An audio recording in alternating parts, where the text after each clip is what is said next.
Eu tenho um ponto de vista aí, depois vocês me falam se é isso mesmo ou se eu estou enganado. Existe uma história antes da Boate Kiss e uma história depois da Boate Kiss. Eu vejo o quê? Verdade. Que até a Boate Kiss se dava um jeito pra tudo na parte de bombeiro. Tipo, eles viam, não, vamos deixar pra depois, na hora da obra a gente dá um jeitinho ali e acaba passando uma coisa em outra. Depois do caso da Boate Kiss, que inclusive faz pouco tempo aí, pouco tempo que acabou se resumindo a história aí, eu vejo que tudo se parte e não tem meio termo. É isso, precisa cumprir isso e não tem o que fazer. Por quê? Fala sobre o Boate Kiss. Envolve muitas questões, né? Até falar. Antes, principalmente essa questão do jeitinho, é porque era descentralizado o poder e isso dava mais gerava mais né? possibilidades. Desse jeitinho, dessa proximidade. Mas A gente vai conseguir falar muito do estado de São Paulo, né? Então o Brasil todo. O Brasil né? não deve fugir muito, ou até pior. Pior, porque... isso que eu tô falando. São Paulo é diferente um pouco. Isso que eu pensei que você fosse entrar nesse tema. Entrar em relação, assim, que antes, a nossa experiência em relação a antes e depois, né? Antes, quem fazia análise era na cidade, vistoria na cidade, o poder era muito concentrado na cidade. Eu acho que também existia alvarás provisórios, coisas que abria mais margens, né, para um erro. Continua a mesma coisa. Continua, mas acho que tem mais rigoroso, né? Prefeitura, assim, ó, onde eu ia chegar? Informatização, tá? Antes, existia muito menos a informatização. Hoje, a informatização, ela possibilitou, né, que... Banco de dados, de repente. Uma forma de concentrar, vamos imaginar o seguinte, vou dar exemplo do Sorocaba, né? O vereador vai pedir favor aqui, agora não dá mais, São Paulo, né? Então, o padre... Por favor de você fazer vista grossa para um projeto dele. Dificulta muito mais. Hoje, agora não dá mais, entendi. Dificulta muito mais. Aconteceu Então, na análise isso, né? Uma centralização. Isso foi muito bom. O que puxou foi por conta também da questão da Boate Kiss. Sim. A canetada tá menos incisiva. Apesar que assim, no estado de São Paulo, sempre existiu uma legislação bem avançada nessa parte de segurança contra incêndio. Bem mais avançada do que outros estados do Brasil. Sempre foi... tanto que a legislação de segurança contra incêndio em outros estados toma como base a legislação paulista. Então não é um padrão brasileiro. Não é uma. Não, cada estado tem um modelo, uma normativa. Sim, se baseia nas NBRs, em normas que são as mesmas, mas cada estado tem seu decreto e suas ITs, mas muito similar ao do estado de São Paulo. Agora estão conversando entre si. Estão conversando entre si agora. Ctrl-C, Ctrl-V. Eles aproveitam a bagagem intelectual, porque junta lá os coronéis, o histórico os todo, engenheiros, discutem as normas e acabam, né, ali emitindo ali tanto o decreto quanto as ITs, né? Aí vem lá o pessoal acaba utilizando essa bagagem, só que a aplicação dela ainda é no territorial, né? E a análise também é pontual. Por exemplo, Minas Gerais é praticamente cópia, é muito parecido, Rio Grande do Sul, Paraná. A nossa região aqui é muito parecida, assim, a questão normativa. No Rio de Janeiro muda um pouco, pro norte muda um pouco mais, aí acaba dando uma diferenciada. Assim, Bahia, né? Bahia copiou até o decreto do estado de São Paulo. Aí a percepção... Polêmica! Deixa eu ficar quieto. Mas isso daí, se você não precisa ir muito longe, não. Vou ficar Se você pegar plano diretor aí, tem muito copia e cola, cara. Tem. Mas é aproveitar a bagagem. Mas assim, a minha visão, assim, né? Porque a gente atua muito no estado de São Paulo. Sim. Então a gente meio que é setorial. Vamos falar um pouco daqui. A visão que eu tenho é que o estado de São Paulo já atuava de uma maneira mais incisiva já nessa parte de segurança contra incêndio, fiscalização e tudo mais. Vamos dizer que era mais redondo. Então... Tinha um motivo de São Paulo estar mais à frente? Talvez por concentrar mais construções de grande São Paulo porte? é a antena aqui do Brasil, né? De tecnologia, de tudo que é de inovação. Aqui, né? Tudo acontece lá na capital e daí vai se capilarizando. Então, eu acredito que seja por isso. Então, como não foi aqui no estado de São Paulo que aconteceu esse acidente, Então é complicado assim falar, generalizar o Brasil inteiro, difícil. O estado de São Paulo sempre teve um passo à frente nessa Tá, questão. então assim, vamos falar muito por cima com um contexto, vamos dizer assim. Eu vou fazer um projeto com vocês de boate, uma coisa de evento. O que eu preciso pensar primeiro? Qual que são os passos assim mais óbvios? Ó, Saída de emergência. Saída de emergência vai ser uma das primeiras coisas que a gente vai pensar. Material de acabamento, que foi uma das coisas que né, pegou fogo no forro. Não né? inflamável, né? Ele pegou fogo no forro, que tinha um material isolante acústico e térmico em cima, que daí gerou fumaça. Que não deveria acontecer isso, E a né? fumaça ela era tóxica, né? A fumaça era Aconteceu tóxica. tudo de errado, né? Aí teve uma somatória lá, né, de problemas. Daí as rotas de fugas parece que Fechado. estavam fechadas e indicando pro lugar errado. Muita gente disse que foi pro banheiro porque tinha iluminação Ficou lá. confuso, né? Não, segurança batendo, os caras queriam fugir, achando que os caras não queriam pagar. Exatamente. Coisa surreal, Foi uma cara. somatória de problemas, né? Essa questão de segurança não foi só lá. Tem vários casos aí públicos, né? De supermercado, de lojas, que soa o alarme, ele não sabe alarme do que, e tranca tudo. E o pessoal fica lá. E Coisa fumaça louca, vai. né? Sim. Mas em relação à sua pergunta, né, do projeto, controle de fumaça também, até mesmo as menores. Aumentou a exigência, né? De um tempo para cá mudou. Até, se eu não me engano, 500 metros quadrados ou 500 pessoas, tem uma exigência. Passou disso, daí entra o controle de fumaça, que é o caso de pegar fogo, o que vai fazer com essa fumaça para botar para fora, sem que tenha um impacto lá dentro, né? Exaustão. Exaustão. Exemplo. Então seria o primeiro item, rota de fuga, depois exaustão da fumaça. O controle do material que você vai usar. O controle do material que é inflamável, Sim. não inflamável. Tem que Não só inflamável, acho que a fumaça que ele gera. toxicidade, né? Tem uma sequência, né? Uma sequência lógica, Nem sei né? se existe essa palavra, mas eu inventei. Toxicidade. Mas aí o que acontece? Então, quando vocês estão fazendo o projeto, vocês já estão pensando nesses detalhes. Sim. No acabamento, na rota de fuga. Absolutamente. Aí tem a rota de fuga entre escadas, entre a barra... corredores. Exaustão da Quantidade de saída, tamanho de porta em função da população que vai estar capacidade de pessoas dentro da casa, Como né? que mensura a capacidade? Como assim? Além do metro a quadrado área- ali... É calculado pelo metro quadrado de área útil. Sim. Então a área útil que você tem ali de balada, você vai na tabela da norma, tem uma quantidade de que pessoas nenhum ali. dos casos graves foi isso também, né? Tava super lotado lá. Acho que a capacidade tava quase o dobro da quantidade Por metro quadrado, né? que necessária. Então, É tanto que as normas foram revisadas e o índice aumentou. aumentou. Tá? Então, Entendi. acho que era... Quanto que era mesmo? Antes Era dois duas, por né? um. 2 pessoas por metro Agora é quadrado, três casa por um. noturna, agora é 3.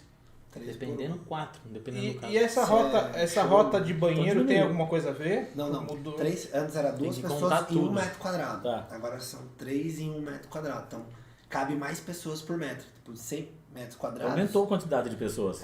Porque daí vai Para exigir você uma dimensionar a saída maior. para tudo isso. Ah, entendi. Ele força que Porque- pense em mais Entendi. pessoas. Colocar as pessoas, você vai colocar lá de um jeito De qualquer outro, jeito. né? Então, vamos calcular o cálculo, vai chegar no resultado de um número de pessoas Para maior. você dimensionar a saída Sim. por mais demanda, né? Mais, Exatamente. falar assim, e, né? e conforme vai aumentando o tamanho do local, a altura do local, vai aumentando a complexidade e as exigências de segurança. Por exemplo, a rota de fuga de balada mesmo, até um X número de pessoas, beleza, pode ter uma única rota. Passou de um X número de pessoas, vai ter que ter uma outra rota, uma segunda rota. E essas rotas precisam estar longe uma da outra. Se acontecer um problema no lugar, você tá... Nossa, E as distâncias, ela muda de projeto por projeto? Porque na faculdade, né, quando eu comecei a ouvir falar sobre bombeiro, a pessoa falava 30 metros, não sei o que, até o ponto de coisa, até o primeiro ponto de fuga, né? Muda de acordo com a ocupação. Ah, Se a entendi. terra, se é superior, se tem uma E saída, a duas altura também. saídas. Nossa, é complexo. cara. E o modelo, o projeto em si, por exemplo, se é uma balada, se ele também influencia em tudo isso daí? É a ocupação. completamente. Quando a gente fala ocupação, é isso. Uhum. Se Se uma Quais balada, quais coisa- são os itens? Não sei se também deve ser muitos itens. O que vocês veem assim que é mais grave, né? Vamos chamar mais grave, que é mais necessário, e os que são menos assim, tem como Como citar assim, alguns. itens? Por exemplo, que nem a balada. É um caso, acho que talvez que tenha que pensar mais na parte de bombeiro. Tem um que é mais que isso para se pensar ou não?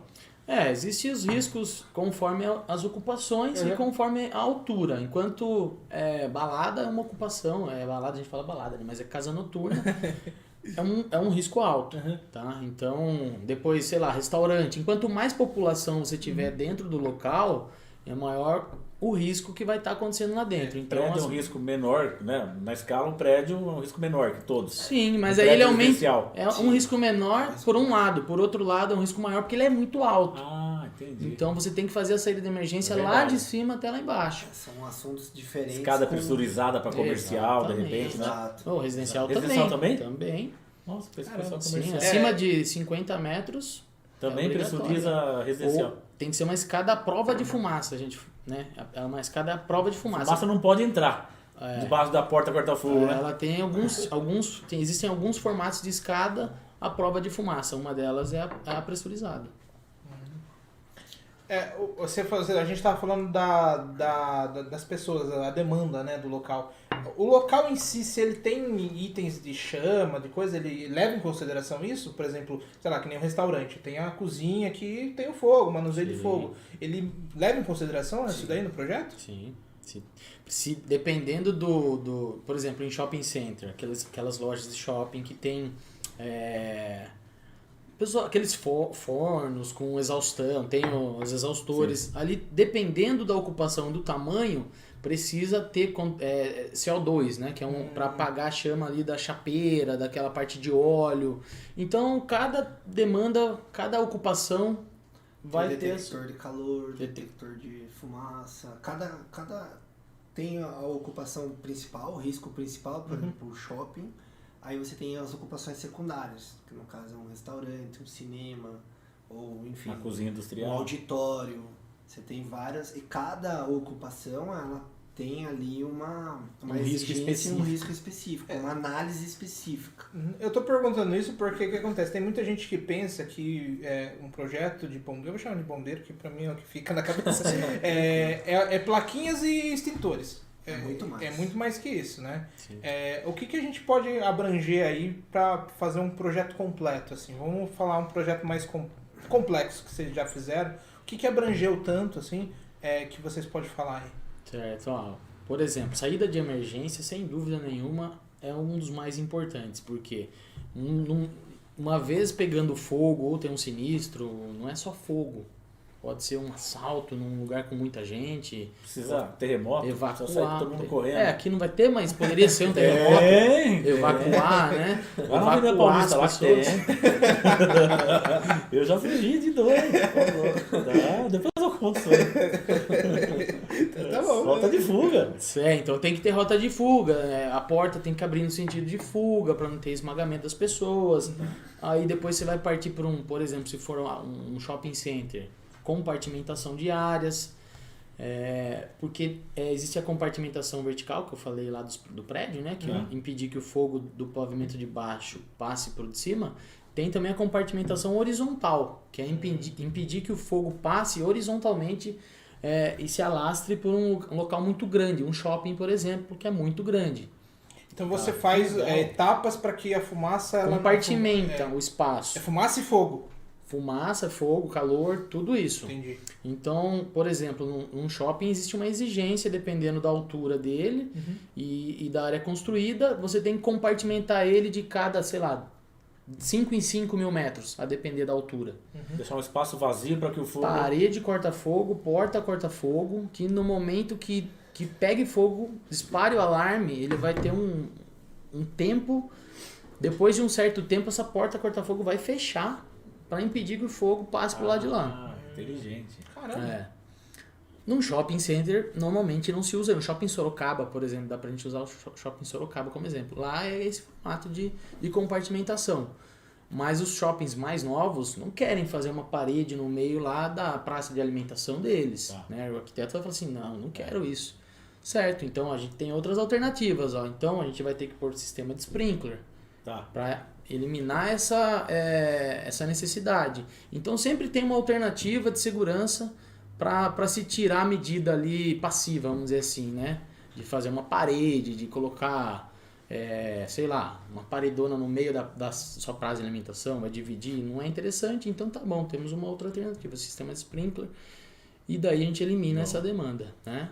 Rota de fuga, tem uma distância máxima também a ser percorrida, a depender da ocupação, sempre a ocupação, e a altura, se é no térreo, se é no pavimento mais alto. Quanto mais alto, a necessidade é maior. Menor a distância daí. Menor a distância. Isso. E daí você tem outras medidas, por exemplo, se do ponto mais longe daquele pavimento até o local protegido, que é uma escada protegida, por exemplo, a exigência é 40 metros, por exemplo, e está dando 50, a gente vai procurar lá na norma medidas que consigam ampliar essa rota de fuga. Por exemplo, detecção de incêndio. Às vezes você põe detector de fumaça, daí passa de 40 para 50. Aí passa a atender. Ah, não quero colocar detector de fumaça, vai encarecer muito. Então é aí que entra a nossa parte de arquitetura já desde o começo. Então, vamos, em vez de colocar a escada aqui na ponta do prédio, vamos colocar no meio. Daí a gente vai... de um lado e o outro. Exatamente, a gente elimina essa necessidade. Isso tudo a gente tem que analisar antes. Entendi. Porque depois que tiver um projeto aprovado na prefeitura, feito estrutural, hidráulico, o pessoal pronto para entrar na obra, eu chegar e falar para os caras, viu, vamos mudar a escada para cá? Não vai rolar. Não adianta. Não vai Não rolar. adianta. Né? Aí por isso que é interessante a gente entrar no começo, porque daí a gente faz toda a análise e daí já propõe, viu, vamos trazer a escada para cá, vamos às vezes baixar o prédio meio metro, elimina a exigência de uma outra escada. Aí o cara baixa 10 centímetros em cada pavimento, faz o projeto, fica redondo, com segurança, fica com segurança e fica um prédio mais compacto, viável, né, na verdade. Financeiramente falando. E uma dúvida, o dimensionamento de um prédio residencial como comercial, o dimensionamento da mangueira do hidrante. Muita gente não sabe, né? Mas dizem, vou tirar a dúvida com vocês, que a mangueira do hidrante fica no hall e ela tem que chegar, a ponta dela tem que chegar lá no quarto da pessoa, percorrendo o apartamento inteiro, no último ponto. Sim. Isso é isso mesmo, então? Tanto para um lado como para o outro. Exatamente. Tem algumas brechas, mas é isso aí. Então o dimensionamento dela na concepção do projeto, não adianta colocar, por causa da caixa de escada, colocar de um lado que não vai atender o outro. Não. Então, Isso é interessantíssimo, nesses casos, cara. a mangueira também não pode passar por dentro da escada protegida. Então, dependendo do formato do projeto de arquitetura, você acaba tendo que trabalhar com 2 prumadas. Duplica o sistema. Então, hidrante. você gasta muito mais. Caramba. Isso é caro, cara. É caro. Não, imagina. Eu sei que é caríssimo. Então, O aço. é complexo. E muita não é gente tão não complexo. sabe disso, né? A gente tá falando assim, muita Não, gente a maioria das desconhece. pessoas não conhece. É um O assunto hidrante muito tá ali, a específico. mangueira tá ali, É um assunto fora. Tem muito específico. guarda-corpo, corrimão. Você vai conversar, o pessoal não sabe a diferença de guarda-corpo e corrimão. Parede corta-fogo. Os caras lá fazem teste, não. Mas é verdade, muita gente não sabe, confunde, Ah, mas não olha a norma na NBR, aí dá muita confusão.